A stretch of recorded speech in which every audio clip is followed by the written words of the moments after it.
In the aftermath of global war, silence often hides what documents cannot say. Beneath the ice of forgotten seas, and inside archives sealed under national secrecy laws, lie fragments of operations erased from official record.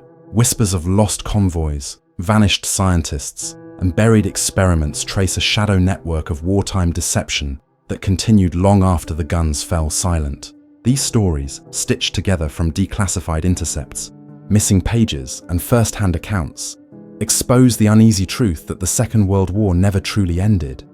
It simply moved underground, into the dark corridors of intelligence, secrecy, and power.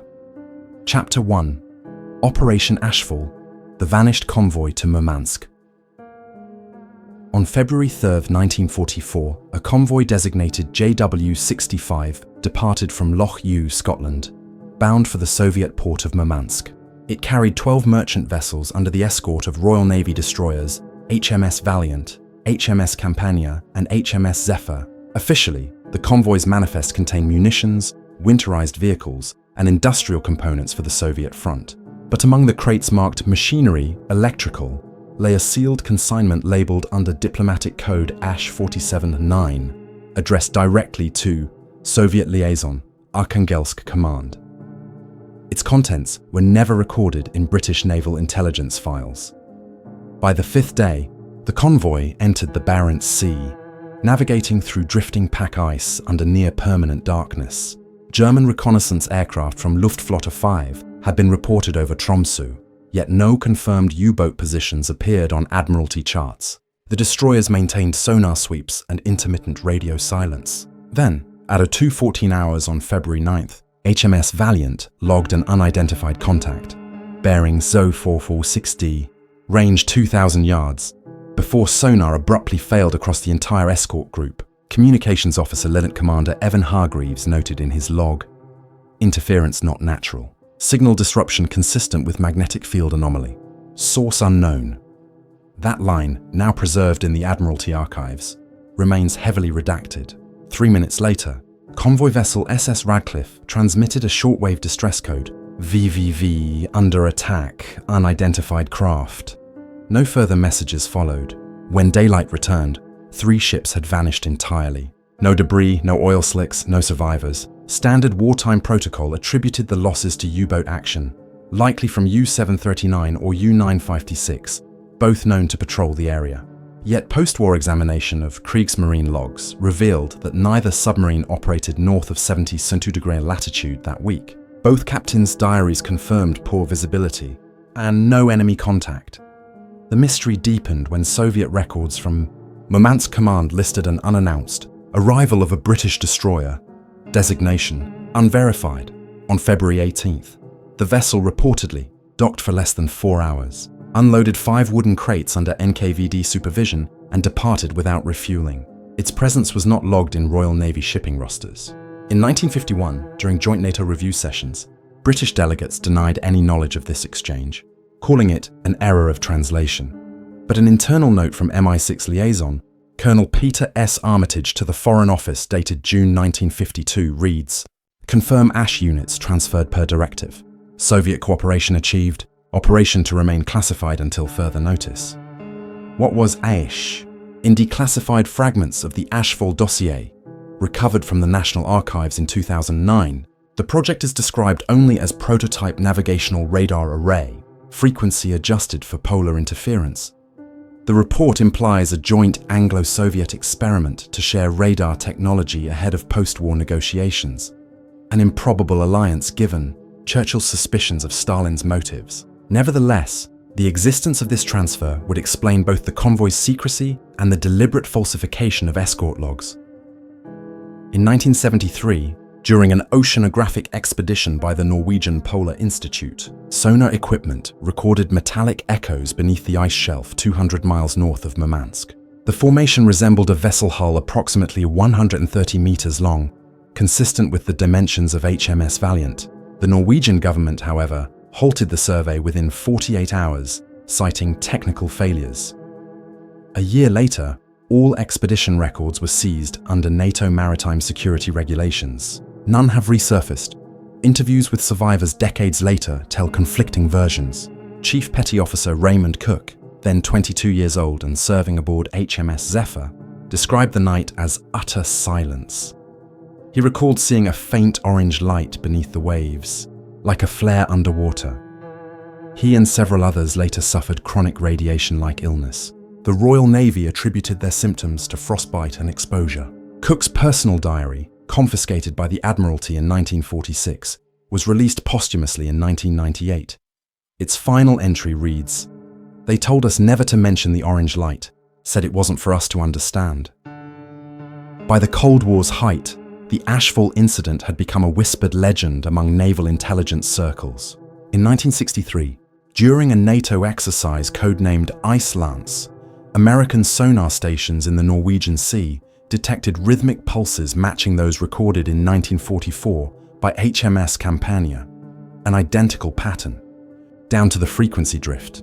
A memo from Commander Robert L. Miles to the US Office of Naval Research described the phenomenon as possible reflection from submerged Allied wreckage, but added a handwritten note, "Signal intensity too strong for passive reflection. Source may still be active."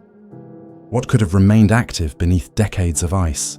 Some researchers propose that the experimental radar components aboard the missing convoy were powered by prototype thermoelectric cells, devices capable of sustaining minimal output for years. Others suggest that the Soviets recovered part of the technology and repurposed it for early missile guidance systems. A fragmentary Soviet file from 1962, Project Skiff, references an imported Western navigational unit with magnetic anomaly generator. Analysts link this to Ashfall, though the Soviet documentation remains largely redacted and stored in the FSB's closed archives. In 1983, a classified British sonar test in the same region recorded an unusual echo beneath 300 meters of ice. The return pattern indicated not one, but multiple metallic structures, aligned in a grid, each roughly 20 meters apart. The acoustic officer in charge noted, "Configuration resembles convoy formation at halt." Within a week, the operation was discontinued, and its final report stamped, "NATO restricted, echoes of Ashfall." The last publicly known attempt to investigate came in 1997, when a Russian research submarine, Kurskova, was reportedly dispatched to survey a navigation anomaly near the Barents Shelf. According to unofficial sources, the sub's communications ceased 12 hours into the mission. The Russian Navy announced equipment malfunction, but internal rescue transcripts leaked years later mentioned the phrase field, interference, and magnetic collapse. The Kurskova was never recovered. 2 years later, the Russian Navy experienced another unexplained explosion in the same sea, the loss of the Kursk, in 2000, further fueling speculation about hidden dangers below. To this day, every attempt to locate the wrecks of JW-65 has been quietly halted, often with bureaucratic justifications or unexplained funding withdrawals. Even private expeditions have faced sudden obstacles. In 2006, a joint British-Norwegian diving team reported GPS malfunctions, compasses spinning aimlessly, and cameras wiped clean of data once they returned to the surface. All 6 divers signed non-disclosure agreements with the Norwegian Defence Ministry. Inside the National Archives, Box ADM 2098 contains only a single remaining document related to Ashfall, a carbon copy of a telegram dated February 8, 1944. It reads, "Convoy maintains course. Weather heavy, proceeding as planned. Awaiting confirmation from Arkhangelsk. Ash units secure." Beneath the signature line, faintly visible under ultraviolet light, another hand has scrawled a single word, "Obscured." The disappearance of convoy JW-65 remains officially unsolved, yet the pattern of deliberate redactions, missing logs, and covert post-war references points to something more than a wartime accident. Whether the ships carried technology ahead of its time, or whether they fell victim to an experimental field beyond human control, the evidence is buried beneath both ice and secrecy. The Barents Sea keeps its silence, and the faint hum reported by sonar crews decades later, still pulsing at intervals of exactly 27 seconds, continues to remind investigators that Operation Ashfall was never truly over. Chapter 2. The Obsidian Directive. Hitler's Final Archive. In the chaotic final weeks of April 1945, as Allied forces closed in on Berlin from all sides, The Reich Chancellery became less a government and more a bunker of secrets. Within its burning walls, SS Obergruppenführer Martin Bormann initiated one last coded order under the designation Obsidian. The instruction, transmitted through the SS Main Economic and Administrative Office on April 20th, the Führer's final birthday, read simply, "Commence archive cleansing. Transfer Vesta materials per established protocol." No historian at the time understood what Vesta referred to. Only after fragments of the Obsidian Directive were unearthed in a declassified OSS folder in 1967 did the word resurface, tied to a labyrinth of hidden Nazi research into psychological manipulation, memory erasure, and neurochemical warfare. Documents recovered from Schloss Tannenfeld in the Harz Mountains, seized by US Army intelligence under the 3rd Armored Division, paint a grim picture. Beneath the ruined estate, American engineers discovered lead-lined chambers, racks of primitive EEG machines, and reels of magnetic tape marked Project Vesta, Phase 4. The tapes contained incomprehensible sequences of human vocalizations, rhythmic pulses and coded tones. Major Alan P. Sterling, attached to the Army's Technical Intelligence Division, described the rooms in a 1946 report. Signs of animal testing. Human remains possible. Strong chemical residue. Tapes appear to record exposure sessions, possibly hypnosis under drug influence. His full statement was later classified under top secret SCI and withheld until the late 1980s. The Schloss Tannenfeld discovery coincided with a separate Vatican report from Lisbon, dated May 3, 1945. In it, a Portuguese customs officer detailed an intercepted diplomatic courier from Rome, bound for Buenos Aires, carrying several crates labeled religious artifacts, property of the Holy See. When one crate was opened for inspection, it contained sealed glass canisters and rolls of microfilm. The officer's statement, filed under Lisbon Police Record number 1244, mentions the label Archive Obsidian, Rome Transit. 2 days later, the courier was released under Vatican immunity. None of the materials were ever seen again.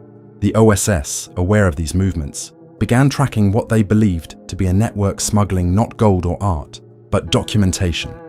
Scientific and psychological research central to the Reich's untested human experiments. In August 1945, newly formed teams under Operation Paperclip reported that Bormann's orders might have involved transferring data to neutral or sympathetic institutions. A 1947 internal OSS memorandum from Agent Louis H. Kavanaugh notes, Vesta files potentially merged with Vatican humanitarian transport. Certain elements of SS Medical Corps believed protected by church intermediaries. By 1948, most of those intermediaries had vanished, leaving no trail beyond empty bank accounts and forged baptism records. Then came the magnetic tape, one reel out of dozens, unearthed in Dresden by a Stasi operative in 1979. The operative, codenamed Ritter, claimed to have purchased the reel from a private collector in Prague who described it as an inheritance from a German doctor who worked in Sudetenland. The Stasi's analysis unit found that when played, the reel emitted not coherent speech but low-frequency hums, punctuated by sharp pulses. Scientists determined the frequencies matched human EEG resonance ranges, suggesting the tape had been used to induce psychological effects through sound. Within a month, Ritter suffered a total nervous breakdown. The reel, labeled V12 Cognition Trials, disappeared from Stasi archives during the collapse of East Germany. By cross-referencing Soviet files released briefly in 1991, historians identified V12 as a sub-project of Abteilung WWII, a research unit under SS physician Dr. Friedrich Schulte, who specialized in neurochemistry and sensory manipulation. Schulte had been last seen in Prague in early May 1945. An unverified US Army counter. Intelligence Corps report from Salzburg lists a Dr. F. Schultz boarding a Red Cross convoy to Spain under Vatican protection. His trail ends in Buenos Aires in 1948. In 1952, the CIA, newly formed from the OSS, launched Project Blue Note, which examined Nazi research into psychoacoustic warfare. Declassified fragments reveal multiple references to Vesta methodologies. A 1954 memo from director Alan Dulles himself reads, "Recovered material of Obsidian classification remains too incomplete for replication. Suggest coordination with Vatican sources under diplomatic cover." Curiously, the Vatican denied all knowledge of any scientific archives, though Pope Pius XII's personal secretary reportedly visited the US Embassy in Rome the same week Dulles issued that memo. In 1961, when Adolf Eichmann was captured in Argentina, Mossad agents discovered an abandoned villa outside Cordoba, containing filing cabinets filled with chemical formulae and medical test results. Many pages bore the insignia SS Hauptamt Forschung. Among them, one fragment referred to Vesta Group, Prisoner Batch 7. The page described the administration of a compound called Trolmin 9, believed to suppress empathy and heighten suggestibility. Samples of the compound were sent to Tel Aviv for analysis, but disappeared en route. The report concluded bluntly, source material not recoverable, possible CIA interception. By the 1970s, what remained of the Obsidian Directive was buried beneath decades of counterintelligence misdirection. Officially, both the US and West Germany dismissed the directive as myth, another Nazi wonder weapon rumor inflated by conspiracy theorists.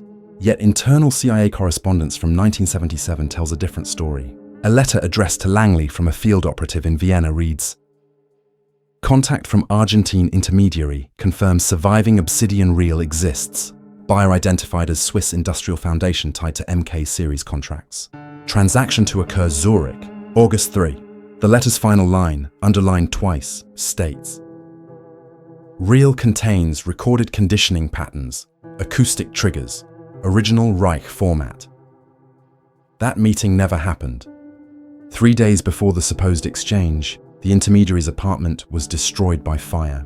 No cause was determined, but neighbors reported a metallic hum heard moments before the explosion. Austrian fire investigators found melted fragments of magnetic tape embedded in the walls. The file was quietly closed under national security exemption. Researchers who have since studied declassified intelligence mention an enduring pattern. Whenever the Obsidian Directive surfaces, files vanish, witnesses retract statements, and physical evidence mysteriously deteriorates. A British historian, Dr. Eleanor Harrow, gained brief access to MI6 archives in 2002 under academic review. Her notes describe a folder marked Obsidian Directive Summary, containing 3 pages. Page 1 detailed orders from Bormann. Page 2 contained chemical structures resembling serotonin inhibitors. Page 3 was blank except for a typed phrase at the bottom. The mind is the final frontier of loyalty. Dr. Harrow died of an aneurysm 6 weeks later. Today, what little remains of the directive lies scattered across agencies.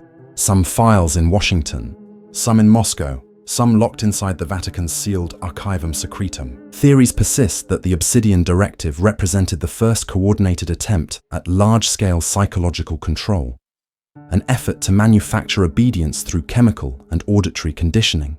Whether these efforts succeeded is unknown, yet certain peculiarities endure. Identical research resurfacing under American M-Cultra files, Soviet conditioned reflex programs, and NATO's behavioral resilience training, all sharing the same linguistic markers, the same reference to Vesta Phase 4. If the Obsidian Directive truly transferred through Vatican channels in the war's final hours, it means fragments of Hitler's psychological warfare project survived, protected, repurposed, and possibly continued in the shadows of the Cold War. The directive was meant to destroy itself, to leave no evidence, no trace of origin. Yet from time to time, the name reappears in classified documents, in unexplained research grants, in acoustic experiments involving human cognition. Whatever began under the Reich may have evolved far beyond it, still echoing quietly in the laboratories of those who inherited both its knowledge and its silence. Chapter 3: Echoes from Königssee, the Bell Project. In the dying days of the Third Reich, when Berlin burned and the Allied advance pressed from every border, a new kind of project continued in the Bavarian Alps, hidden not in factories or fortresses, but deep within the mountain itself. Near the tranquil waters of Königssee, an SS construction corps under General Hans Kammler established Der Riese Südkomplex, a subterranean testing facility disguised as an Alpine supply depot. Its official designation within the SS engineering register was RLM Bergwerk 12B, but among Kammler's inner circle, it was known by a different name, Die Glocke, the bell. The first mention of the bell appears in a classified report to the SS Entwicklungskommandos. Dated January 1944, the document, recovered decades later from Polish archives, describes a rotational device utilizing plasma mercury compound for generation of high-energy gravitational field anomalies. The phrasing alone sounds impossible, yet the accompanying engineering schematics bear the unmistakable stamp of Ahnenerbe Forschung. The SS's own occult scientific research bureau, Kammler, who oversaw the V2 missile program, redirected funds and engineers from Peenemünde to Bavaria under the pretext of relocating to a secure mountain laboratory. Witnesses later testified that entire trainloads of equipment vanished into tunnels near Berchtesgaden and never re-emerged. In 1945, when US Army units under General Patton's Third Army advanced through southern Germany, they discovered multiple underground facilities near Salzburg and Bad Reichenhall. None, however, matched the descriptions given by Polish laborers liberated from the Harz Mountains. Those prisoners spoke of a concrete chamber, circular and sealed, lined with ceramic tiles and encased in heavy power cables. Inside stood a bell-shaped device approximately 3 meters high, suspended by thick steel supports and surrounded by rotating drums filled with a metallic liquid called Exerum 525. During activation, witnesses described the entire chamber trembling violently, with an unearthly purple-blue glow radiating from the object. Several workers died within minutes of exposure, their bodies exhibiting symptoms consistent with radiation. Poisoning decades before such effects were scientifically defined. Kammler vanished in May 1945. Soviet and American intelligence both claim to have searched for him, but no confirmed record of capture or death exists. What is known is that immediately following his disappearance, US intelligence launched Operation Alsos, tasked with seizing all Nazi scientific research. The Alsos teams found fragmentary documentation on high-spin field generation and temporal magnetic resonance, phrases identical to those in Bell Project files later recovered from Polish archives. According to an unverified 1946 US Army Air Force memo marked Right Field Confidential, one unnumbered crate, labeled KG-99, arrived by air transport from Bavaria. The contents were described only as experimental propulsion assembly, metallic composite, restricted access, Kammler Group. That crate, according to an internal inventory log, was transferred to the US Army's Foreign Technology Division, then vanished from record. For decades, the bell remained an obscure rumor, a curiosity among post-war researchers. It wasn't until 1958 that the story re-emerged, when a declassified NASA technical brief referenced rotational field experiments consistent with KG-99 configuration. The author, Dr. Edwin D. Shaw, had previously worked at Wright-Patterson Air Force Base under Project Paperclip. He made no mention of Germany, but his formulas mirrored those in Kammler's 1944 notes. When questioned years later, Shaw dismissed the similarity as coincidence. Polish journalist Igor Witkowski reignited public interest in the 1990s, claiming to have accessed a Polish intelligence file titled Project Glock. Within were translated statements from former SS technicians captured by the Soviets. One described an explosion during testing in late 1944 that killed 5 engineers. Another claimed Kammler ordered the device and its technical records evacuated south toward the Austrian border. Soviet investigators, operating under Smersh directives, reportedly tracked the trail to a flooded mine shaft near Königssee, but the site was sealed in 1947, following multiple fatalities from toxic fumes. Modern divers who have explored the region confirm the existence of submerged tunnels, though none lead to an accessible chamber. A US National Reconnaissance Office (NRO) satellite survey in 2004 identified a persistent heat anomaly beneath the southern glacier of Königssee. Analysts dismissed it as geothermal activity, yet the coordinates matched precisely with those recorded in Kammler's final radio transmission.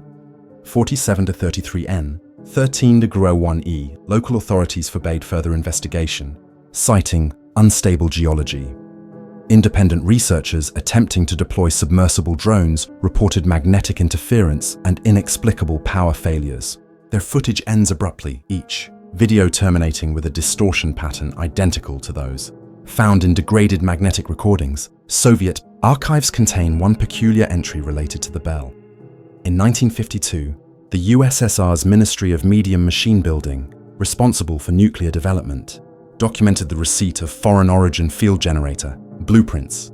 The memo refers cryptically to SCIF-type technology, potential, for anti-radiation shielding. The same SCIF designation appears in NATO intelligence files decades later, linking directly back to Operation Ashfall. Whether coincidence or continuation, the implication is chilling. Multiple wartime projects converging around a single thread of experimental energy manipulation. Physicists who have examined the remaining fragments argue that the bell could not have functioned as described. The energy requirements alone would have been astronomical.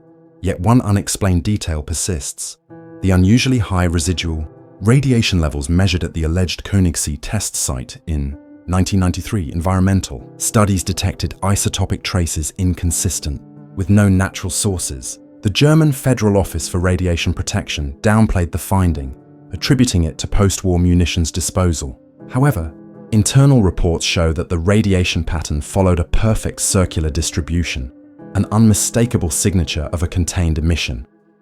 Eyewitness accounts suggest the bell was not designed as a weapon, but as a test of controlled field generation, perhaps a misguided attempt at manipulating gravity or time, perhaps something simpler, like high-energy plasma research. Whatever the purpose, it was deemed dangerous enough that every technician working within 50 meters of the device was required to wear heavy lead aprons and was rotated out after 10 days due to biological decay symptoms. The Polish prisoner's testimony aligns with this, noting the smell of ozone and the humming that made the lungs shake. When researchers visited the area in 2015, they found remnants of heavy-gauge electrical cabling embedded in rock near Obersalzberg, cables unlike any used in conventional wartime installations. Chemical analysis revealed traces of mercury and bismuth oxide, substances associated with Xerum 525 farm descriptions. Nearby, an abandoned mine shaft, designated by local historians as Tunnel 8, showed evidence of deliberate demolition. Ground-penetrating radar indicated a sealed cavity approximately 30 meters below, its entrance collapsed by explosives. The most unsettling piece of evidence, however, comes from a declassified British document dated August 1945, titled Interrogation of SS Research Personnel. Subject: Kammler. The file includes testimony from an unidentified prisoner who claimed Kammler's final words to his engineers were, "If this device falls into enemy hands, history will end before it begins." The interrogator noted that the prisoner repeated those words over and over, then refused to speak again. To this day, Die Glock remains buried beneath ice and legend, a machine that may have been nothing more than the fever dream of a collapsing empire, or something far more advanced than its time. Its echoes persist through Cold War projects, classified tests, and recurring anomalies in declassified radar data.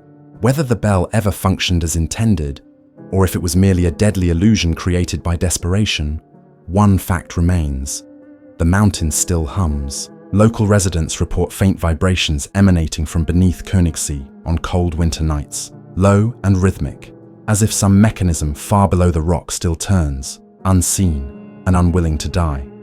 Chapter 4: Phantom Signal. The Lost Transmission of 1958. At 23:47 hours on the night of October 12, 1958, the Norwegian coastal listening post at Surveyor detected a faint, rhythmic broadcast pulsing across the North Atlantic's radio silence. The frequency, 1745 MHz, was long inactive, once reserved for Allied distress transmissions during the Second World War. Operator Carl Haugland noted the code pattern in his log: 6 digits, pause, then a single word: Valkyrie. The signal repeated every 31 seconds for 2 hours before ceasing abruptly. His superiors dismissed it as interference or atmospheric reflection, yet the cipher matched an RAF emergency call format discontinued in 1945.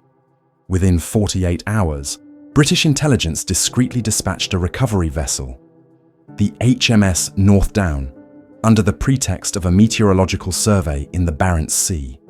What followed vanished into silence, sealed by multiple governments for more than half a century.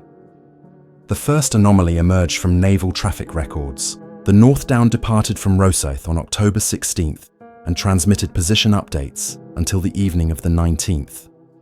At 21:03, its final log entry reads, "Proceeding towards signal origin. Visibility nil. Atmospheric disturbance detected. Comm systems intermittent." No further messages followed. The ship was declared missing, presumed lost in heavy seas, though no storm was recorded in the region at that time. 3 months later, fragments of the vessel's hull washed ashore near Andoya, each piece magnetically polarized, as if exposed to an intense electromagnetic pulse. The official inquiry concluded navigation failure and catastrophic hull stress. The report was filed under Naval Incident Number 2090-58 and sealed until 1995. During the Cold War, the event was forgotten until 1963, when a US Navy monitoring station in Keflavik detected a near-identical signal on the same frequency, again repeating the 6-digit code and Valkyrie. This time, NORAD technicians triangulated the source to within a 40-mile radius of Bear Island, directly above a submerged wreck field from World War II. The transmission continued intermittently for 3 nights, vanishing each time when Soviet reconnaissance aircraft approached the region. Analysts noted that the modulation pattern bore the hallmarks of pre-war British transmitters, valve oscillation, and carrier drift identical to 1940s hardware. Yet no aircraft, ship, or buoy from that era could possibly still be functioning. Classified NSA intercept logs marked the event, SIG Valk 63, later appended to a growing file labeled Phantom Signal Phenomena. In 1971, the signal returned once more. Aboard the USS Tripoli during NATO exercise Northern Wedding, communications officers recorded the same transmission, faint but unmistakable. The ship's commander reported it to ComSublant, where analysts determined the origin again lay near the Barents Shelf. This time, triangulation revealed a source directly above what wartime maps identified as the last known route of convoy JW-65, the very convoy lost during Operation Ashfall. Despite the coincidence, NATO command classified the report at the highest level, and the Tripoli crew were ordered to sign non-disclosure agreements under operational secrecy. The entire incident was quietly omitted from the exercise's official after-action report. Throughout the late 1970s, both Soviet and Western analysts began to treat the phantom signal as a recurring anomaly. The Soviet Northern Fleet assigned it the designation Signal Number 2003, and internal memoranda described it as persistent coded pattern consistent with Allied origin. An intercept analysis conducted in Murmansk in 1979 concluded that the broadcast exhibited a decay curve consistent with signal transmission through a conductive medium, possibly water. This suggested that the source was submerged. The analysts proposed it could be a malfunctioning distress beacon from a lost Allied aircraft. Yet the encryption level exceeded that of standard RAF emergency codes, employing an obsolete cipher wheel format used only for classified reconnaissance missions. The story took a darker turn when declassified. GCHQ documents surfaced in 2010. Among them was an internal memo dated March 15, 1964. It reads, "Valkyrie code identified as E235 sequence, used exclusively by RAF Photographic Reconnaissance Unit. 1945, assigned to Operation Mothlight, flight from Norway to Sweden, lost May 9, 1945. Aircraft, Mosquito PR-9, serial HX982, pilot presumed missing."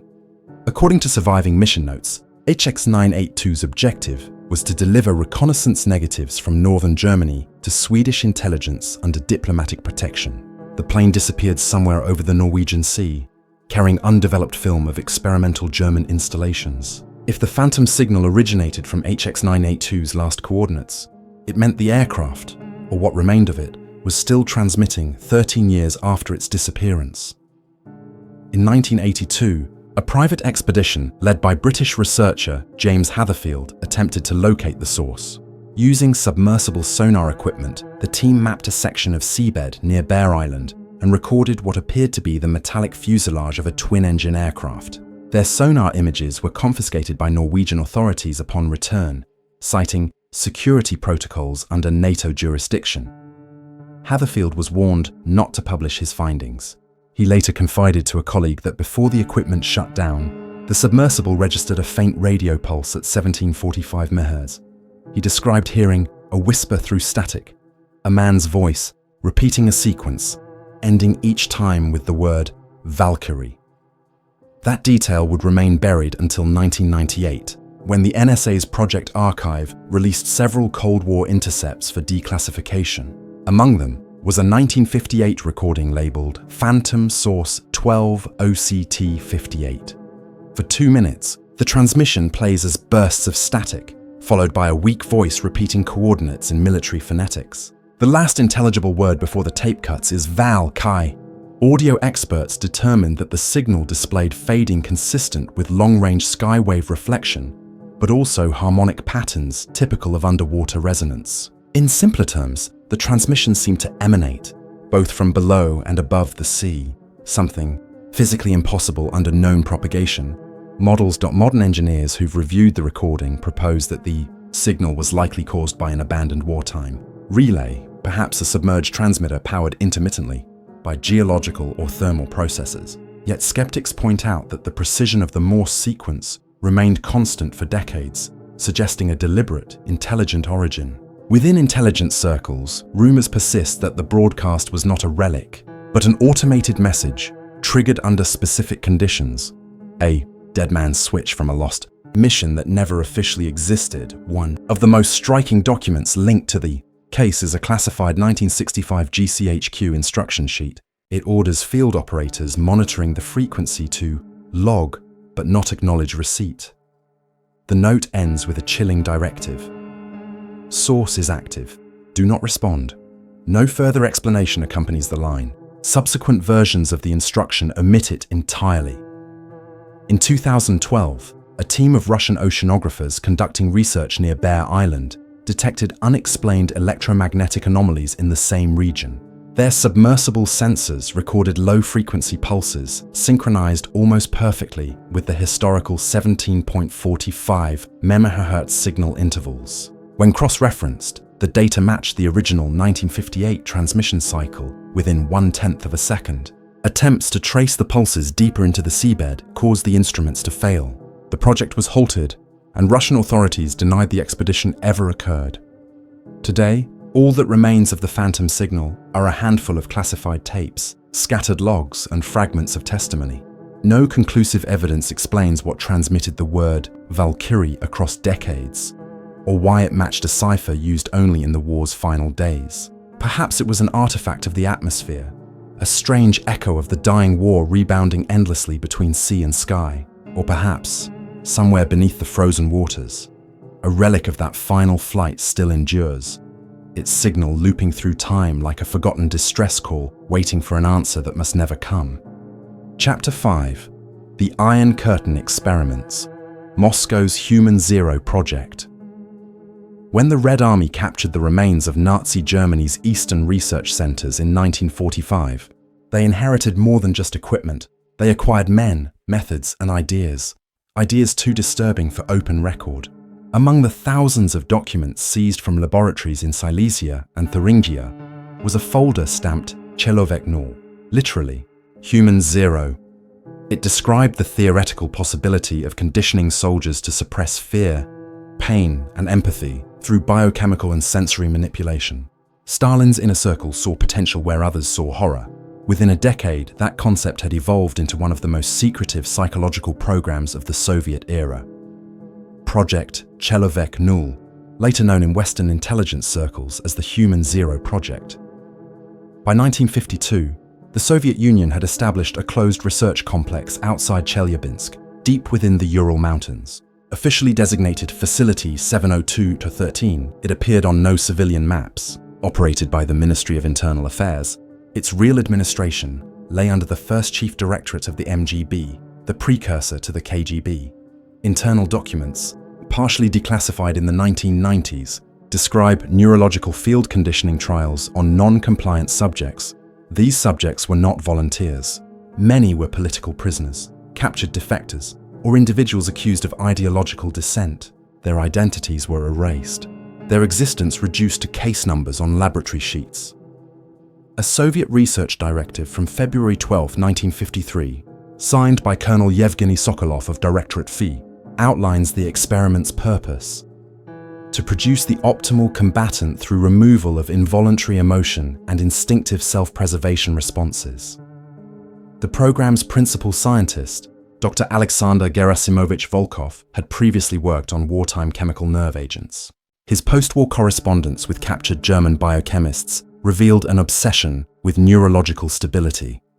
Under Volkov's leadership, Facility 702 conducted a series of tests combining neurochemical inhibitors, electroconvulsive stimuli, and repetitive hypnotic induction. The goal was not to enhance intelligence or strength, but to create obedience so absolute that a subject could execute lethal orders without hesitation or remorse. Western intelligence only learned of the project years later, through fragmented intercepts. In 1956, the CIA's Berlin station received an informant's report referencing a program in the Urals to manufacture fearless soldiers.